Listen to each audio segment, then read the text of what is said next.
गर्भपात का विषय। इस फैसले ने अमेरिका में और यहाँ भी कई लोगों को चौंका दिया है। कुछ ही दिन पहले अमेरिका के सर्वोच्च न्यायालय ने एक ऐसा अधिकार रद्द कर दिया जो वहाँ की सभी महिलाओं के लिए लागू था। अब वे मूल रूप से गर्भपात नहीं करवा सकती।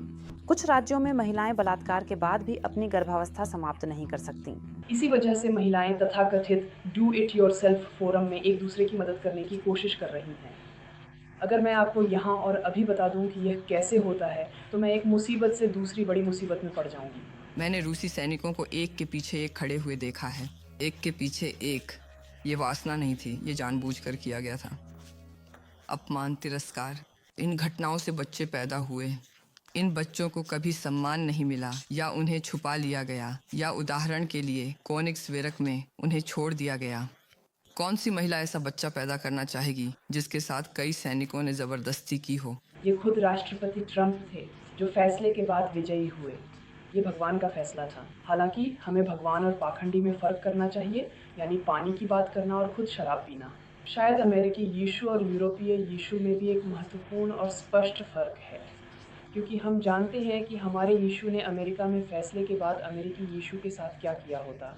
उसने एक भयानक कोड़ा उठाया और उसके चेहरे पर बहुत ही ज़ोर से मारा। यही तो उसने किया था। तो कितनी बेवकूफ़ है। उस महिला की गवाही हर युद्ध, हर बलात्कार के साथ बहुत आसानी से बदली जा सकती है। यहाँ भी बलात्कार फिर से बहुत ही अधिक और व्यापक रूप से आम हो गए हैं। अपराधियों को आमतौर पर बहुत ही हल्की सज़ा मिलती है। वे समाज में अच्छे से घुल मिल गए हैं। पहले कभी दोषी नहीं रहे। पीड़िता ने स्पष्ट रूप से ना नहीं कहा। मुझे लगता है उस बलात्कार पीड़िता ने भी कभी नहीं कहा था, अगला आए। ऐसा क्यों है? और राष्ट्रपति, जज और बलात्कारी में क्या समानता है?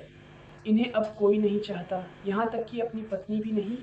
आपराधिक आंकड़ों के अनुसार ज़्यादातर बलात्कारी विवाहित परिवार के पुरुष होते हैं, और इस तरह बलात्कारी उन लोगों के लिए आदर्श प्रतिनिधि बन जाते हैं जिन्हें कोई नहीं चाहता।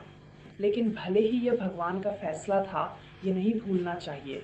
शुरुआत में शब्द था और प्रेस की स्वतंत्रता है। अखबार etultra.ch में आपको गर्भपात के विषय पर एक विस्तृत लेख मिलेगा। कई तरह के बीज आपको हर अच्छे सुपरमार्केट में मिल जाएंगे।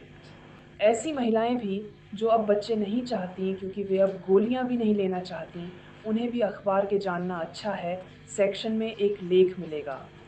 यह एक दवा है जो चीन से आती है। इसकी कीमत $2 है। इसे आप लेते हैं और फिर आपका गर्भपात हो जाता है। इसका कोई साइड इफ़ेक्ट नहीं है सिवाय इसके कि ये आपको बांझ बना देता है। फिर आपको किसी ऑपरेशन की ज़रूरत नहीं पड़ेगी। मदर टेरेसा ने एक बार कहा था, इस दुनिया में अनचाहा होने से बुरा कुछ नहीं है, और उस महिला ने दुनिया का सारा दुख देखा है। महिलाओं के लिए अनचाहे गर्भ से छुटकारा पाना आसान बनाने के बजाय अल्काट्राज जैसी जेलों को फिर से चालू किया जा रहा है, क्योंकि कहीं ना कहीं तो इन अनचाहे लोगों को जाना ही होगा। यहाँ तक कि इस्लामी देशों में भी मोरक्को से लेकर मिस्र तक गर्भपात क्लिनिक मौजूद हैं। शायद इसलिए क्योंकि वहाँ अब भी गरिमा और सम्मान का कुछ मतलब है। शिशुओं के संबंध में क्वीन विक्टोरिया प्रयोग कोई ऐसा ऐतिहासिक रूप से प्रमाणित प्रयोग नहीं है जिसे सीधे क्वीन विक्टोरिया से जोड़ा जा सके। इस प्रयोग का उद्देश्य यह पता लगाना था कि क्या इंसान को भोजन और कपड़ों के अलावा भी कुछ चाहिए। हालांकि मानव इतिहास में ऐसे प्रयोग अनाथ बच्चों पर किए गए हैं। शिशुओं को पोषण और कपड़े दिए गए, लेकिन उन्हें कोई स्नेह या स्पर्श नहीं मिला और शिशुओं की मृत्यु हो गई।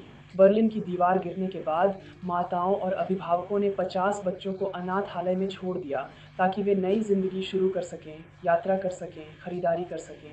यहाँ तक कि जब बाद में उन माता पिता या माताओं को ढूंढा गया, तब भी वे अपने बच्चों को वापस नहीं लेना चाहते थे। उन्होंने अपने जीवन में व्यापार और उपभोग के लिए बच्चों को त्याग दिया। अब वे अपने जीवन में जीवित मृत शिशुओं की तरह घूम रहे हैं और हमेशा खुद से पूछते हैं, क्यों? स्टीव जानता है कि उसकी माँ कहाँ है। वेस्ट बर्लिन में। और अब मैं बस अकेला हूँ।